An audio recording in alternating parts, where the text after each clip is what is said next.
ये कहानी फ्यूचर यानी काफी आगे के टाइम की है, जहाँ दुनिया को हम तबाह हुआ देखते हैं। अब जमीन की ऐसी हालत कैसे हुई और किस तरह लोग अपनी जिंदगी गुजारते हैं, ये जानने के लिए बढ़ते हैं कहानी की एक्सप्लेनेशन की तरफ। तो मूवी की शुरुआत फ्यूचर की दुनिया को दिखाने से होती है, जब पूरी दुनिया का माहौल और हर चीज काफी खराब हो गई थी। दरअसल साइंटिस्ट ने एक्सपेरिमेंट तजुर्बा करने की कोशिश की थी। उन्होंने पेड़ पौधों के डीएनए में छेड़छाड़ करके उन्हें बदलने की कोशिश की, पर उनका ये एक्सपेरिमेंट पूरी तरह से फेल हो जाता है, क्योंकि उन्होंने पौधों के डीएनए को तो बदल दिया, पर वो इतने खतरनाक हो गई कि इंसानों की जान के ही दुश्मन बन गई। उन्होंने बुरी तरह चुन चुन कर इंसानों को शिकार बनाया, जिससे हालात इतनी खराब हो गई कि जमीन अब ऐसी बन गई है और ये खतरनाक वायरस हर तरफ फैल गया। जाहिर है ऐसी हालात में सरवाइव करना, जिंदा रहना बहुत मुश्किल था। हर किसी को अपनी अपनी जान की पड़ी, जिस वजह से इंसानों ने भी खुद को दो हिस्सों में बांट लिया। जैसे कि अमीर पैसे वाले लोग आम लोगों से अलग एक कॉलोनी बनाकर रहने लगते हैं, जिसका नाम सिटाडेल था। सिटाडेल कॉलोनी का माहौल बाहरी दुनिया की निस्बत काफी अलग था,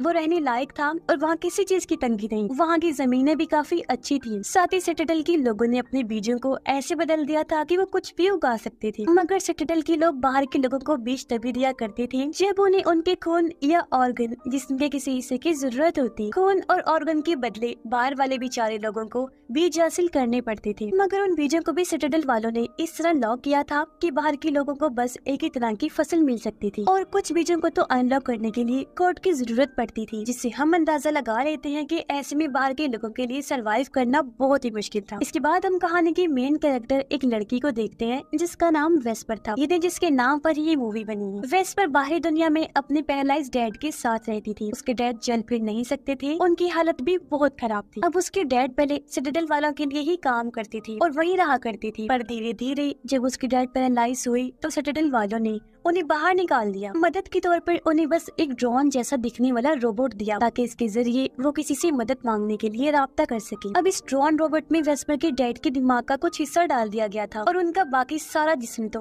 बेड पर ही पैरालाइज हालत में पड़ा हुआ था। हम देख पाते हैं कि वेस्पर एक काफी ज़हीन और बहादुर लड़की है। वो अच्छे से जानती है कि इन हालात में कैसे सरवाइव करना है। उसने अपनी छोटी सी लैब बनाई हुई थी, जहाँ वो अपने हिसाब से पेड़ पौधों को जेनेटिक बदलती रहती थी, उन पर एक्सपेरिमेंट करती है। साथ ही वो अपने डैड को जिंदा रखने के लिए लाइफ सपोर्ट सिस्टम के जरिए उनका इलाज कर रही थी, जिसके लिए मशीन की जरूरत होती थी, क्योंकि तभी लाइफ सपोर्ट सिस्टम काम करता था। और ऐसे उसके फादर अभी तक जिंदा थे। अब एक दिन वेस्पर जब ड्रोन रोबोट के साथ घर आ रही थी, तो उसने देखा कि मेरे डैड की लाइफ सपोर्ट सिस्टम की बैटरी किसी ने चुरा ली है। इससे वेस्पर परेशान हो गई और अब उसे ना चाहते हुए भी अपने अंकल से मदद लेनी पड़ेगी, जो बहुत ही बुरा इंसान है, और वो उसके पास चली जाती है। असल में उसका अंकल एक ऑर्फनेज को चलाया करता था, यानी जहाँ बेघर बच्चों को रखा जाता है। वो बच्चों को अपने मकसद के लिए ऐसे इस्तेमाल करता था कि उन बच्चों की खून और ऑर्गन के बदले वो सिटाडेल वालों से लेन देन किया करता था, ताकि वो अपनी जिंदगी आराम से गुजार सके। और वेस्पर अपने अंकल की हाँ कर देखती है कि कुछ लोग एक जग को मार रहे हैं। जग दरअसल इंसानों जैसे दिखने वाले ह्यूमनॉइड रोबोट्स थे, जिन्हें सिटाडेल वाली अपने रोजमर्रा के काम करवाने के लिए बनाया करती थी। वेस्पर के अंकल ने इस जग को वहाँ से खरीदा था, पर अब जब वो उसके किसी काम की नहीं रही तो वो उसे मरवा देता है। और वेस्पर अपने अंकल को बताती है कि मुझे अपने डैड की लाइफ सपोर्ट सिस्टम को चलाने के लिए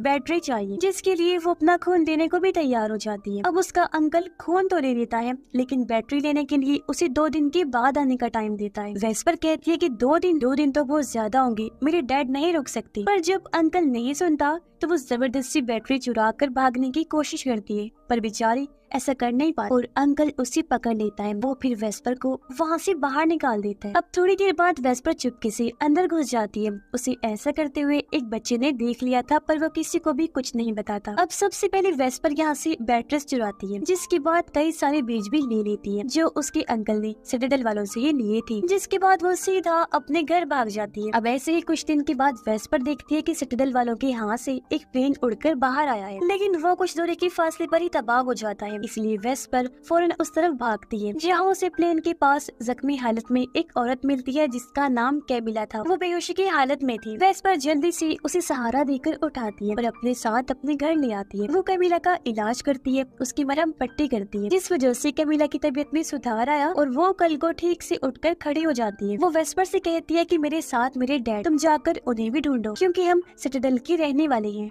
तो तुम्हें और तुम्हारे डैड को भी अपने साथ वहाँ ले चलेंगे ताकि तुम अपनी जिंदगी ऐशो आराम से वहाँ पर गुजार सको। अब ये सुनकर वेस्पर फौरन ही उसके डैड को ढूंढने के लिए निकल जाती है। उसने कैमिला के डैड को देख ही लिया था, लेकिन वेस्पर के उनके पास पहुँचने से पहले उसका अंकल उनके पास पहुँच जाता है। वेस्पर के अंकल ने पहचान लिया था कि ये आदमी सिटाडेल से आया है। वो उनके पास स्कार्फ भी देख लेता है तो उसे पता चल गया कि इस आदमी के साथ यहाँ कोई औरत भी है, जिसके बारे में वेस्पर का अंकल पूछता है, लेकिन उसके डैड अपनी बेटी कैमिला के बारे में उसे कुछ नहीं बताते। इसी वजह से वो उन्हें मारने की कोशिश करने लगता है। जो देखकर फौरन वेस्पर भागकर आई उन्हें बचाने की कोशिश करती है, लेकिन कामयाब नहीं हो पाती क्योंकि उसके अंकल ने कैमिला के डैड को मार दिया था और वेस्पर को भी वो साइड में धक्का दे देता है। अब ये देखकर वेस्पर फैसला करती है कि मैं कैमिला को उसके डैड की मौत के बारे में कुछ नहीं बताऊंगी क्योंकि वो ये दुख बर्दाश्त नहीं कर पाएगी। इसलिए घर आकर वो कैमिला से झूठ बोल देती है कि मैंने तुम्हारे डैड को बहुत ढूंढा लेकिन वो कहीं भी नहीं मिले, इसलिए कल मैं उन्हें फिर ढूंढने जाऊंगी। यहाँ कैमिला वेस्पर से उसकी मॉम के बारे में पूछती है कि वो कहाँ है। तब वेस्पर बताती है कि मेरी मॉम को भी ये खतरनाक वायरस लग गया था पर अभी तक इसका कोई इलाज नहीं बन पाया, इसीलिए वो हमें छोड़कर एक बागी ग्रुप के पास चलेंगी ताकि हमें ये वायरस न लग जाए क्योंकि उस ग्रुप में जितने भी लोग हैं वो सब भी वायरस से इन्फेक्टेड हैं। उस बागी ग्रुप का नाम पिलग्रिम्स होता है। पिलग्रिम्स के लोग अपनी अलग दुनिया बसा कर रहते हैं और उन्हें बाकी किसी से भी कोई मतलब नहीं होता और वो हर चीज यहाँ तक कि कबाड़ को भी जमा करते रहते थे। अब टाइम के साथ साथ वेस्पर और कैमिला के बीच माँ और बेटी जैसा रिश्ता बनने लगता है। वेस्पर उसे अपनी लैब भी दिखाती है जहाँ उसने जेनेटिक बदलाव किए हुए पौधे भी उगा रखे थे जो अब काफी बड़ी हो गई थी, जिन्हें देखकर कैमिला काफी हैरान भी हुई, साथ ही उसकी जहानत से वो काफी मुतासिर भी होती है। अब एक दिन वेस्पर फैसला करती है कि मुझे कैमिला को उसके डैड की मौत के बारे में बता देना चाहिए, इसलिए वो कैमिला को उनकी लाश के पास लेकर आई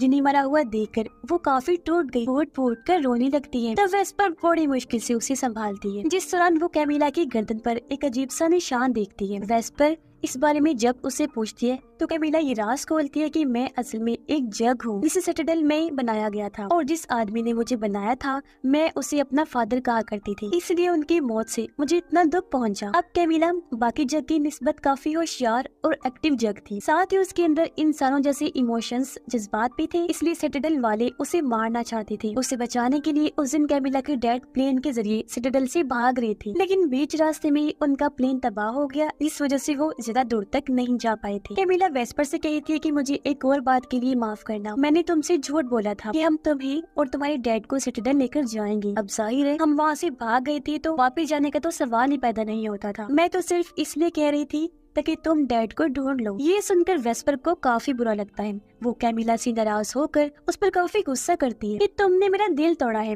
क्योंकि उस बात के बाद मैंने तुम्हें आखिरी उम्मीद समझना शुरू कर दिया। घर आने के बाद वेस्पर के डैड ड्रोन रोबोट के जरिए वेस्पर से बात करती है और उसे समझाते हैं कि बेटा तुम्हें कैमिला को माफ कर देना चाहिए क्योंकि वो इस टाइम काफी दुखी है, टूटी हुई है। तब अपने डैड की बात मानकर वेस्पर उसे माफ कर देती है और उसके साथ बात करने लगती है। अब एक दिन वेस्पर को याद आया कि क्योंकि कैमिला भी सिटाडेल से आई है तो हो सकता है कि इसके खून, डीएनए और सेल से लॉक हुए बीजों को अनलॉक किया जा सके, लॉक्स को तोड़ा जा सके जिससे बीज इस्तेमाल के काबिल बन जाएंगे। वेस्पर ऐसा करती भी है लेकिन कोई फायदा नहीं होता, जिस वजह से वेस्पर मायूस और परेशान हो जाती है। उसे परेशान देखकर कैमिला एक म्यूजिक बजाती है जो उसे उसके डैड ने सिखाया था। तो उनके बचते ही कैमिला की सेल की मदद से वो बीज अपने आप ही अनलॉक हो जाते हैं। यानी इसका मतलब था कि इस धुन में बीजों को अनलॉक करने का कोड था और इसी वजह से कैमिला के डैड ने उसे म्यूजिक सिखाया था। वेस्पर ये सोचकर काफी खुश होती है कि अब इन बीजों की मदद से जितने चाहे और जो जो चाहे वो फसल उगा सकती है, जिससे हम भी अपनी जिंदगी ऐशो आराम से गुजार सकते हैं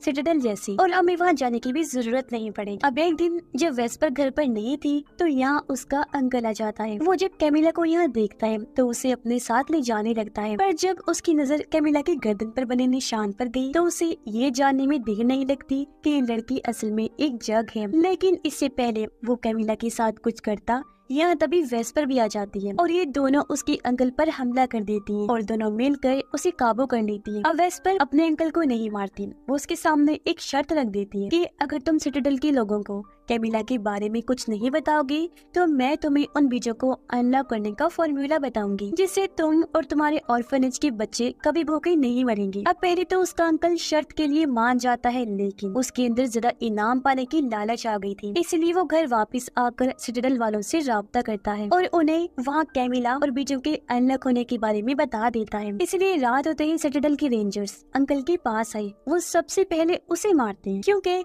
वो नहीं चाहते थे कि हमारे बीजों के बारे में किसी को कुछ भी पता चले। जिसके बाद वो वेस्पर के घर की तरफ बढ़ते हैं। उनके आने की खबर वेस्पर और कैमिला को भी हो गई, इसलिए कैमिला फैसला करती है कि मैं खुद को रेंजर्स के हवाले कर दूंगी, जिससे होगा ये कि वो लोग वेस्पर को छोड़ देंगे और मेरे साथ जो उनका दिल चाहे वो कर लेंगी। जिस पर वेस्पर के डैड दोनों को कहते हैं कि वो लोग तो वैसे भी वेस्पर को मार ही देंगे, उसे छोड़ेंगे नहीं, क्योंकि अब उसके पास बीजों को अनलॉक करने का कोड जो आ गया है। इसीलिए तुम दोनों को यहाँ से भाग जाना चाहिए, ताकि जब रेंजर्स यहाँ आए तो तुम्हें ना पाकर वो वापस चले जाएं। इसलिए दोनों ऐसे ही करती हैं और कुछ चीजें लेकर वहाँ से भाग जाती हैं। उधर जैसे ही रेंजर्स वेस्पर के घर में आए, वैसे ही उसके डैड अपने ड्रोन का सेल्फ डिस्ट्रक्टिव सिस्टम ऑन कर देते हैं, यानी बॉम्ब के साथ खुद को उड़ा देने वाला सिस्टम, जिससे वहाँ पर काफी बड़ा ब्लास्ट हो जाता है। और होता ये है कि वेस्पर के डैड समेत ही कई सारे रेंजर्स मारे जाते हैं। ये सब कुछ वो दोनों भी दूर से देख रही थी। अपने डैड की मौत से वेस्पर आउट ऑफ कंट्रोल हो जाती है, वो पूरी तरह टूट गई। तब कैमिला बड़ी मुश्किल से उसे संभालती है, बिल्कुल वैसे ही